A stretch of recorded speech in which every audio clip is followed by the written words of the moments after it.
मिमा मुझे आइसक्रीम लेकर दें। मैंने आपसे पहले भी कहा था। नन्ही आयशा अपनी ममा से बार बार आइसक्रीम खाने की फरमाइश कर रही थी। बेटा, मैंने आपसे कहा ना कि बच्चे सर्दियों में आइसक्रीम नहीं खाते वरना वो बीमार हो जाते हैं। उसकी ममा उसे कई बार ये अल्फाज कह चुकी थीं, लेकिन उस पर कोई असर नहीं हुआ। दरअसल आज दोपहर को स्कूल से छुट्टी के बाद घर वापस आते हुए आयशा ने आइसक्रीम बेचने वाले को देखा था। आइसक्रीम उसकी बहुत पसंदीदा चीज थी। उसने आइसक्रीम वाले से उसकी कीमत पूछी तो उसने 15 रुपए बताई। आयशा ने आइसक्रीम खरीदने के लिए जेब में हाथ डाला तो सिर्फ 9 रुपए बाकी बच्चे थे। उसे बहुत गुस्सा आया कि मम्मा उसे इतने कम पैसे क्यों देती हैं, हालांकि वो रोजाना 50 रुपए पॉकेट मनी लेती थी।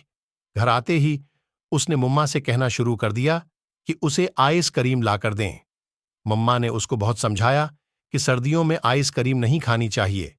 तंग आकर उन्होंने कहा कि उसके पापा शाम को ऑफिस से वापसी पर आइसक्रीम ले आएंगे। बड़ी मुश्किल से आयशा राजी हुई।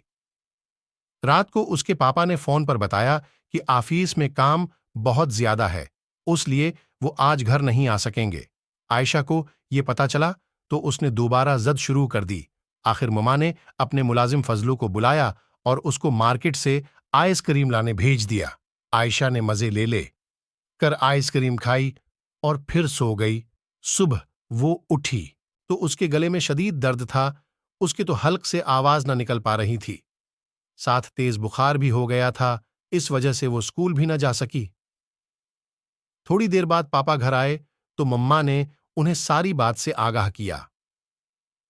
वो आयशा को लेकर डॉक्टर के पास गए और दवा लेकर आए। डॉक्टर ने बताया कि ठंडी शिखाने के बाइस उसका गला बैठ गया था, शाम तक ठीक हो जाएगा।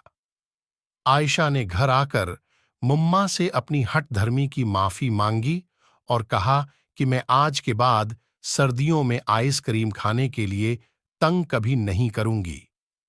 मम्मा ने उसे माफ करते हुए प्यार से अपनी गोद में बैठा लिया।